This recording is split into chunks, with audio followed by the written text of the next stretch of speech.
Mi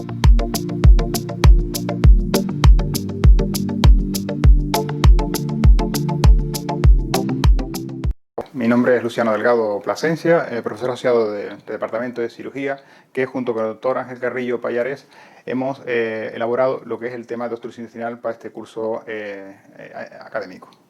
A continuación, vamos a presentar o vamos a tocar los objetivos docentes en 8 puntos, de los cuales fundamentalmente trataremos lo que es el manejo y el tratamiento de la obstrucción intestinal, tanto alta como baja, y específicamente nos centraremos al final de la charla en el caso de la invaginación intestinal y el volvulo intestinal. Bueno, sin más, es importante tener asociado dentro de la charla lo que es un link sobre el capítulo en gastroenterología y hepatología, en el cual podemos avanzar un poquito más y profundizar sobre el tema que estamos tratando. Sin más, la obstrucción intestinal la podemos definir como una interrupción en el proceso distal del contenido intestinal.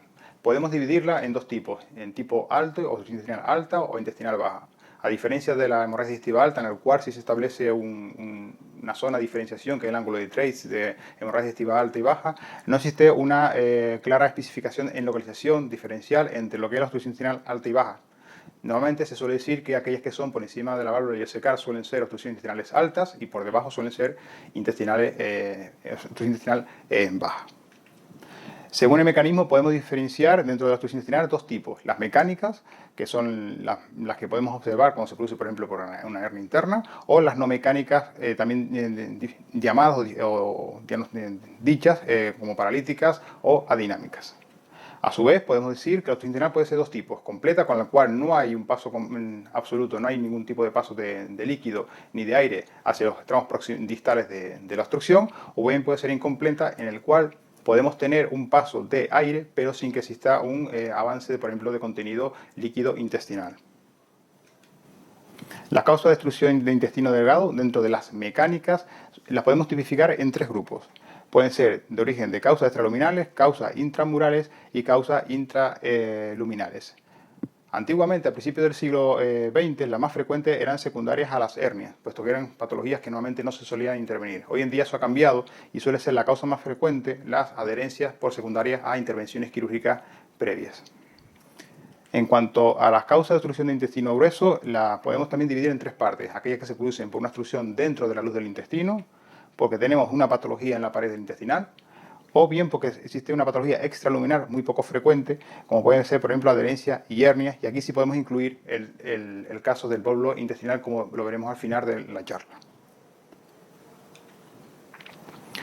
Decíamos que podemos dividir lo que existiría la patología de la obstrucción intestinal en 2 tipos: las mecánicas y no mecánicas. Las no mecánicas también son muy frecuentes en la patología clínica diaria, y son aquellas obstrucciones en las cuales se produce una parálisis del intestino sin causa obstructiva aparente y que suele estar asociada con patologías sistémicas. Por ejemplo, las podemos dividir por patologías intraabdominales, en el caso de, por ejemplo, la parotomía, por traumatismos abdominales previos, peritonitis, perforación de vísceras huecas, o bien por patologías extraabdominales, por ejemplo, pacientes operados o que tienen fracturas pélvicas, fracturas vertebrales, alteraciones hidroelectrolíticas, sí pueden producir ese cuadro obstructivo intestinal. A su vez, también es muy frecuente pacientes ingresados que están tomando mórfico o algún anticolinérgico o alguna otra medicación, por ejemplo antipilépticos, que se pueden presentar con estos cuadros por urgencia, ¿no? Cuadros de dilatación intestinal sin una causa obstructiva mecánica. Para comprender la clínica de estos pacientes, podemos diferenciar la fisiopatología en 2 fases. Una fase precoz, en la cual se produce un aumento de la motilidad y contractilidad intestinal, con el objetivo de vencer esa obstrucción, esa obstrucción que se está produciendo en el intestino, ¿vale? Esto se producirá, ese aumento de motilidad y contractilidad intestinal, tanto previo a la obstrucción como posterior a la obstrucción. Y esto explica por qué estos pacientes pueden presentarse por urgencia con cuadros con cuadros diarreicos. Posteriormente, una vez que ha pasado esa fase inicial, una fase precoz, pasamos a una fase tardía, en la cual se produce, para entenderlo, un vencimiento de la motilidad intestinal, ¿vale? Se produce una fatiga, una dilatación del intestino, y se va produciendo el acúmulo tanto de agua como electrolitos, tanto dentro de la pared, intramural, como dentro del intestino. Esto va a producir un desarrollo de un tercer espacio y asociado a alteraciones metabólicas, como por ejemplo una hipocaliemia, alcalosis metabólica, etc. Las consecuencias de todo ello va a producir, obviamente, una hemoconcentración, va a producir un cuadro de oliguria, que puede incluso llegar a un cuadro de hipotensión y un cuadro de shock, un aumento de presión intraabdominal, un síndrome compartimental, que a su vez va produciendo la emisión de retorno venoso, y una elevación diafragmática que en aquellos pacientes mayores, por ejemplo, con patologías respiratorias, puede producir una dificultad respiratoria. Y por otro lado, hemos dicho que se produce un aumento de la presión intraluminal. Ese aumento de la presión dentro de la luz produce una disminución de la vascularización de la mucosa. Y esto, si se perpetúa, va a producir una isquemia de la pared con perforación y una peritonitis. A su vez, aparte de todo esto, se produce una alteración de la flora intestinal. En tramos digestivos superiores se va produciendo un aumento de la concentración de bacterias tipo Bacillus gram negativo y anaerobio, como por ejemplo E. coli, E. coli, Bacillus gram negativo, E. coli, enterococo, etc. En cuanto a las manifestaciones clínicas que se presentan en los cuadros de obstrucción intestinal, podemos establecer como síntomas cardinales la presencia de dolores abdominales, que suelen ser tipo cólico, paroxístico, con un intervalo entre 4 y 5 minutos entre un cólico y otro, asociado con náuseas y vómitos, que suele ser fecaloideo cuando se produce más frecuentemente en obstrucciones altas. Todo ello asocia, obviamente, no se produce una expulsión de gases ni de heces, se produce una distensión abdominal y, por tanto, lo que estamos diciendo es que en cuadros obstructivos completos se produce tanto la ausencia de expulsión tanto de gases y de heces. Es importante en estos pacientes, como hemos comentado, hacer una exploración abdominal completa, aparte de una exploración sistémica. En cuanto al abdomen, es importante descartar que el paciente presente cirugía. Muchas veces los pacientes no consideran, por ejemplo, la operación de un apéndice o una hernia inguinal como una cirugía, y esto puede producir bridas, que era la causa más frecuente de obstrucción de intestino delgado. Por tanto, hay que explorar completamente el abdomen y así como la región inguinal, y tanto también los triángulos femorales y los agujeros del obturador. Obviamente, observaremos una distensión abdominal con ondas peristálticas cuando en aquellos pacientes que prácticamente no tienen panículo adiposo y que la musculatura suele ser una musculatura debilitada de la pared abdominal.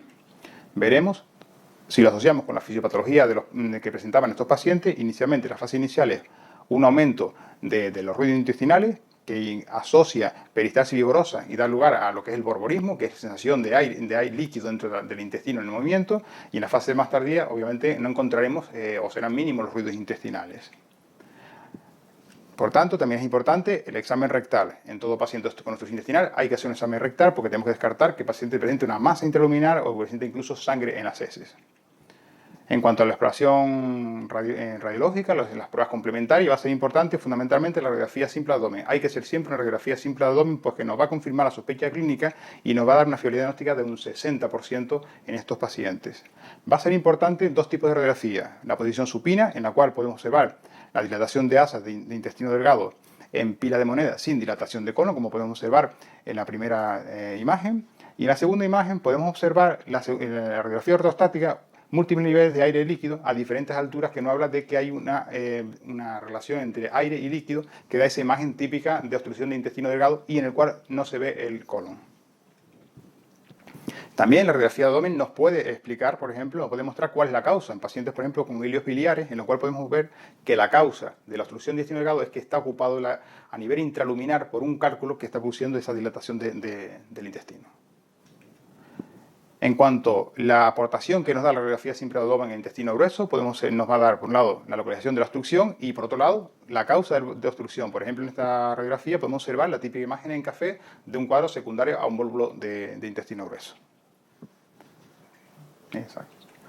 Entonces, otra prueba muy importante en estos pacientes pues suele ser la tomografía axial computerizada. Se suele utilizar, no siempre, sino en casos más complejos, y va a ser sobre todo sensible, bastante útil en obstrucciones intestinales altas, en las cuales las radiografías pueden ser normales y la obstrucción no se manifiesta con esas asas de intestino delgado, como hemos visto anteriormente en la radiografía, sino que simplemente vemos la dilatación del estómago y los tramos digestivos, por ejemplo, yeyunales proximales. Por tanto, nos va a permitir, por otro lado, la determinación de la localización y la causa, y también nos va a permitir valorar signos de isquemia intestinales, ¿vale? Como pueden ser. Y va a ser sobre todo útil en varios casos. Por ejemplo, en aquellos pacientes con antecedentes de tumores malignos, pacientes que tienen antecedentes, por ejemplo, de un cáncer de colon, un cáncer de recto, un cáncer de vejiga, etcétera, en su postoperatorio también, y pacientes que, por ejemplo, se presentan con cuadro obstructivo y sin una causa aparente de cirugías previas que nos puede explicar cuál es la causa de la obstrucción. Aquí observamos, por ejemplo, una imagen de una obstrucción de intestino grueso con una dilatación del ciego, dilatación de los tramos distales del colon y como señala la flecha verde, la causa de la obstrucción, que es un cáncer de colon a nivel de recto superior.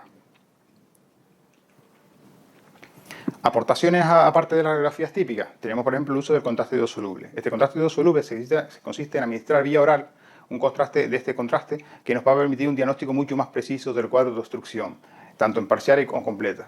Y nos va por otro lado a facilitar la decisión de cirugía en cuadros oclusivos, puesto que estos pacientes, cuando le damos la administración, como por ejemplo en este caso, un caso de nuestro servicio, pudimos observar en un paciente intervenido previamente que se le da gastrografín, cómo el paso del contraste al cabo de las horas se pasa perfectamente hacia el colon. Este paciente, obviamente, tiene un buen paso de contraste y, por tanto, un paciente que permite la resolución y una valoración del paciente de cara a si se debe intervenir o no, nos lo da el gastrografín. En cuanto a otro uso, en cuanto al uso de los contrastes iodo-solubles, suele ser para valoración del colon. En cuanto al, por ejemplo, el enema con contraste iodo-soluble, el cual nos permite, por ejemplo, valorar en pacientes con cáncer de colon rectales la imagen típica en mordida de manzana a nivel del colon descendente recto y sigma.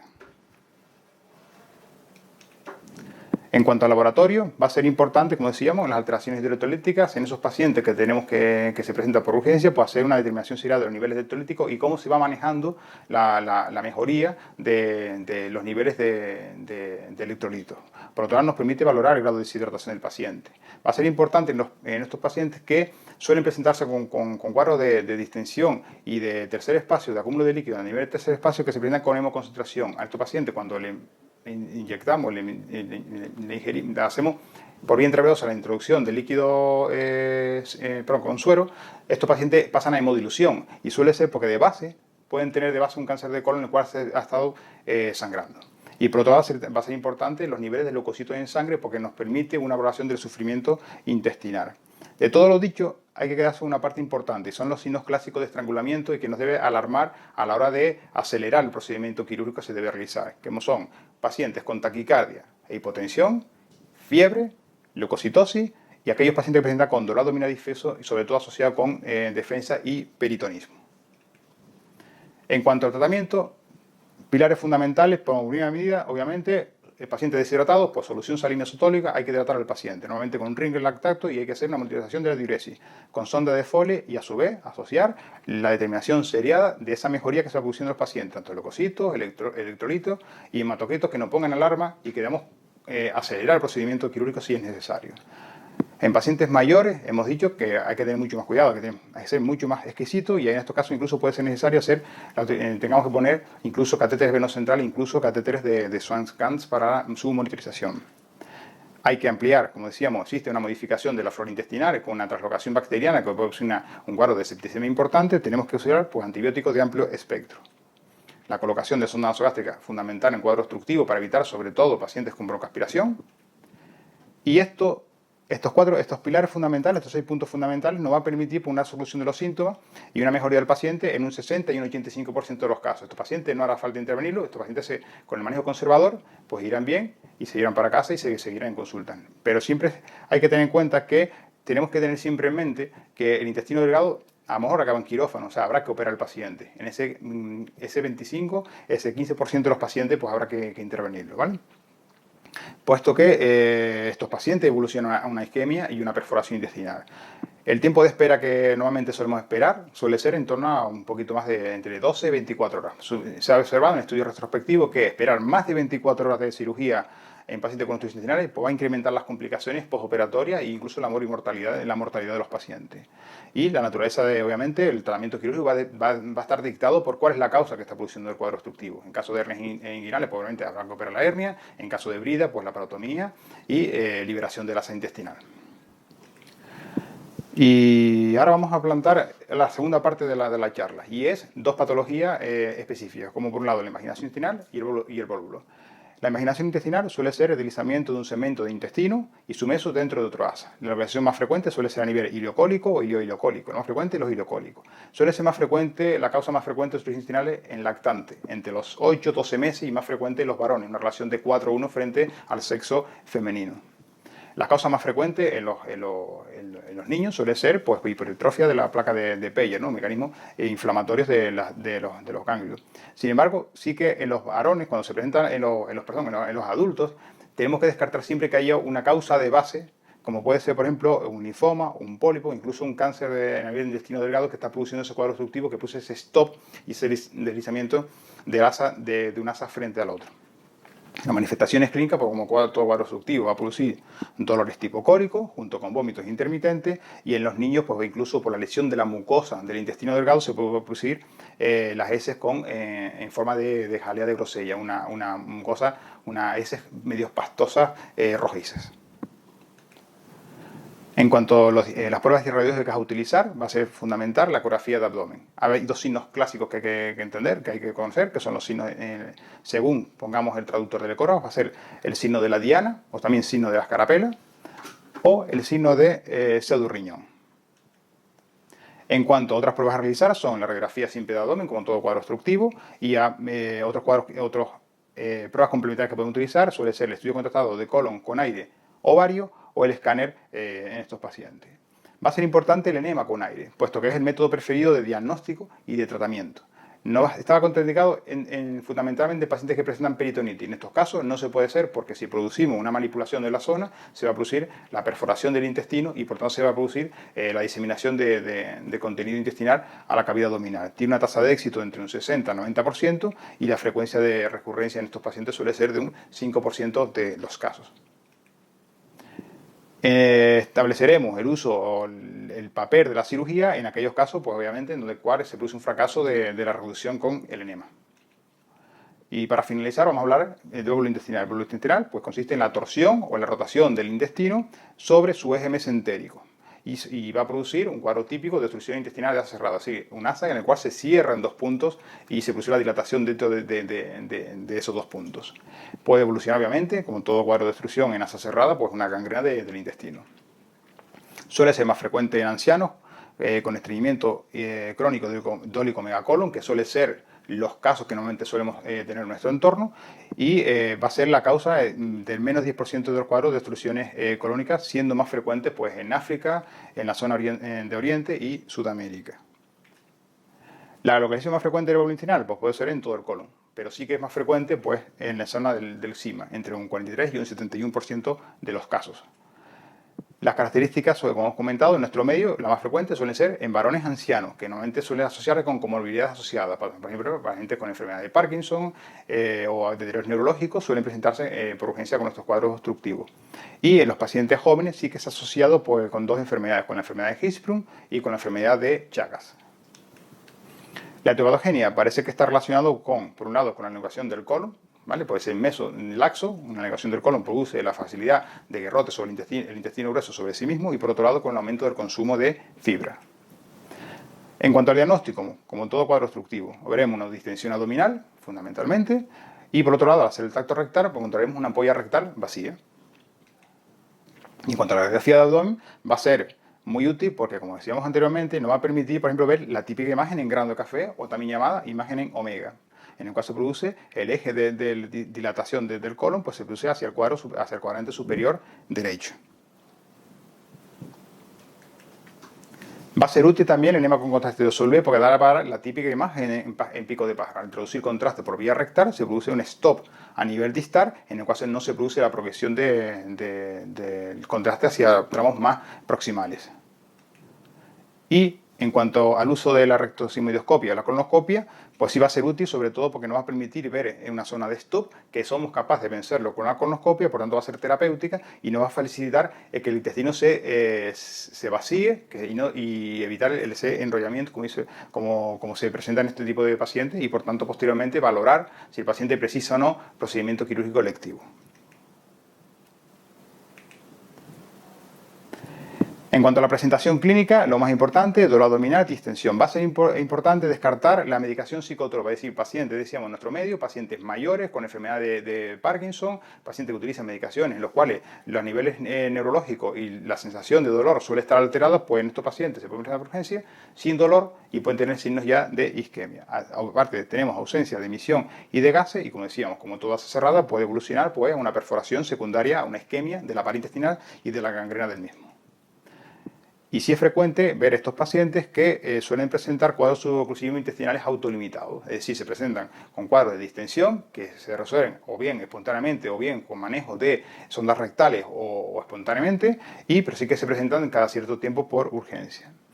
Va a ser importante en cuanto al tratamiento, la reanimación del paciente, descompresión endoscópica, como decíamos, con sonda a nivel del colon, que suele ser el método de elección también para evaluar la mucosa colónica, y también podemos utilizar, por ejemplo, el paso a ciega de la sonda rectal, la colocación con cuidado por vía rectal de una sonda. Y posteriormente también otros posibles tratamientos puede ser la colocación de enema de Barrett, que con la hiperpresión que va produciendo distal se puede desvalvular, y finalmente, como decíamos, la cirugía puede ser o bien cirugía de urgencia en aquellos que no se resuelven y que tienen cuadros de gangrena de intestino, o bien, pues, en aquellos que son recidivantes, valorar este tipo de pacientes si verdaderamente pueden ser intervenidos. Para finalizar, les dejo aquí una pregunta de Mir del año 2017, un cuadro clásico que podemos observar en nuestra atención diaria clínica de urgencia, en nuestro centro hospitalario, y en el cual podemos evaluar y podemos comentar en las próximas charlas, en el próximo curso, en nuestro día de clase. Muchísimas gracias a todos y nos vemos.